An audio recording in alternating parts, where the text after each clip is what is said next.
Politológ Eduard Chmelár komentuje voľby v Čechách. Víťazstvo Andreja Babiša je zdrvujúce, ale zmena nebude taká zásadná, ako sa očakávalo. Parlamentné voľby v Českej republike ukázali, aké hlúpe je venovať sa obľúbenej disciplíne mnohých novinárov a predčasne špekulovať, kto s kým pôjde a s kým nepôjde. Volič je totiž suverén. Iba on rozdá karty a iba pred jeho vôľou sa musia lídri parlamentných strán skloniť a zostaviť vládu podľa možností, aké mu nachystal. Víťazstvo Andreja Babiša bolo síce očakávané, ale jeho náskok šokoval všetkých a niektorých predstaviteľov áno aj dojal, lebo žiadne prieskumy v posledných týždňoch nepredpokladali jeho výsledok na 30%. Čím si možno vysvetliť toto zdrvujúce víťazstvo, no najmä slabší výsledok SPD a prepad hnutia stačilo? Predovšetkým volič po masívnej antikampani vsadil na istotu. S Katarínou Konečnou nehrozil žiadny únos Česka k Putinovi, to bola totálna hlúposť a brutálne zavádzajúce strašenie, ale áno, poslalo voličom jasný odkaz.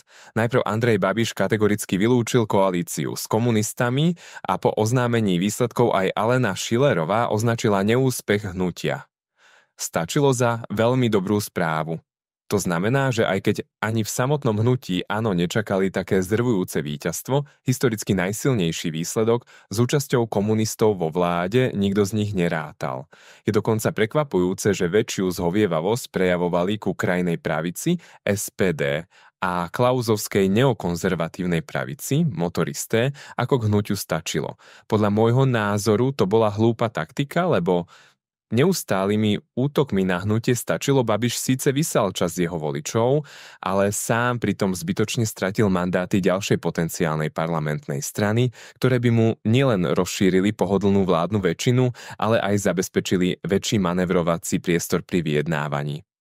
A ešte pritom bude trápnuť, aby motoristé odštepení voliči ODS svojim vydieraním nepodporili pokračovanie Fialovej vlády. Domnievam sa, že druhou príčinou neúspechu projektu Daniela Šterzika je nečitateľnosť a nevyhranenosť hnutia. Spojenie komunistov, sociálnych demokratov a kresťanských konzervatívcov sa ukázalo ako nešťastné. Voličov príliš neoslovilo spájanie vlasteneckých síl a väčší zmysel by malo spájanie ľavice. Bolo by to ideologicky čistejšie a ľudsky zrozumiteľnejšie. V žiadnom prípade netreba za neúspechom hľadať snahu o vystúpenie z NATO, je dosť nefér označovať túto ambíciu za extrémistickú. Extrémistické je vyzývanie k násiliu alebo represiám, ako je zatváranie politických oponentov a zákaz konkurenčných médií, ako k tomu vyzývajú napríklad demokrati. Pacifizmus je radikálny, ale je to legitímna súčasť demokratického spektra a nemožno ho označiť za extrém. V opačnom prípade by sme medzi extrémistov museli zaradiť aj Ježiša Krista alebo neutrálnych Rakúšanov a Írov. Hysterická antikomunistická kampaň v týchto voľbách nemá reálne základy. Katarína Konečná má v sebe viac tolerancie a demokratického ducha ako väčšina členov končiacej vládnej koalície. Absenciu ľavice v Českom parlamente považujem za veľmi zlú správu, lebo ak sa doteraz zdalo, že poslanecká snemovňa už nemôže byť viac pravicová, po tomto výsledku sa posunie ešte viac doprava. Napokon motoristé už podmienili svoju podporu budúcej vláde jasným pravicovým vymedzením. Ak poznáte Babišove názory na zbrojenie, v ktorých sa v ničom neodlišuje od končiaceho premiéra Fialu a jeho oligarchické ekonomické záujmy, potom musíte so mnou konštatovať, že mier a sociálna spravodlivosť dostali v týchto voľbách na frak. V každom prípade je dôležité upozorniť, že napriek demagogickej antikampani to Andreja Babiša neťahá na východ.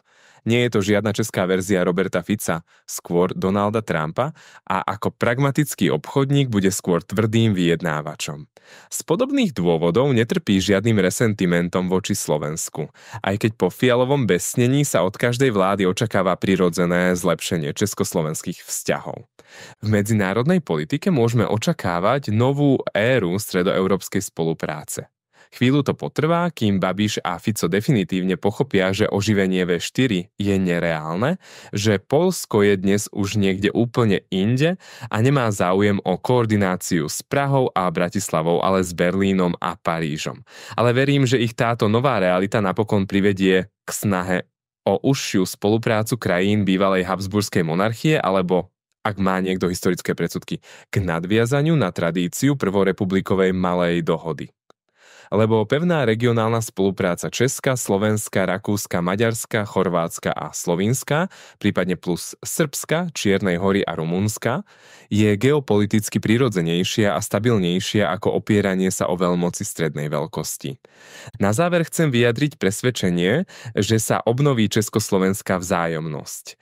Ivan Korčok už síce stihol vypotiť blúd dňa, že zahranično-politické rozpory, ktoré viedli k prerušeniu vzťahov, stále trvajú, ale to je iba zbožné želanie tohto dezorientovaného tragéda.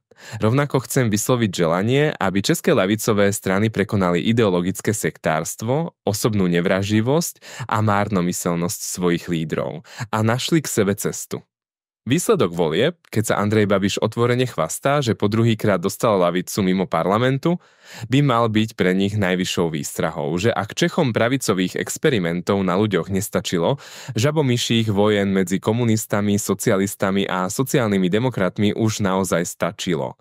Napokon je trápne až smiešne, koľko energie sa vyvinulo na tento fiktívny boj proti komunistickej hrozbe. Výsledkom je, že Česi budú mať v dvoch najvyšších funkciách dvoch bývalých komunistov a eštebákov. Gratulujem.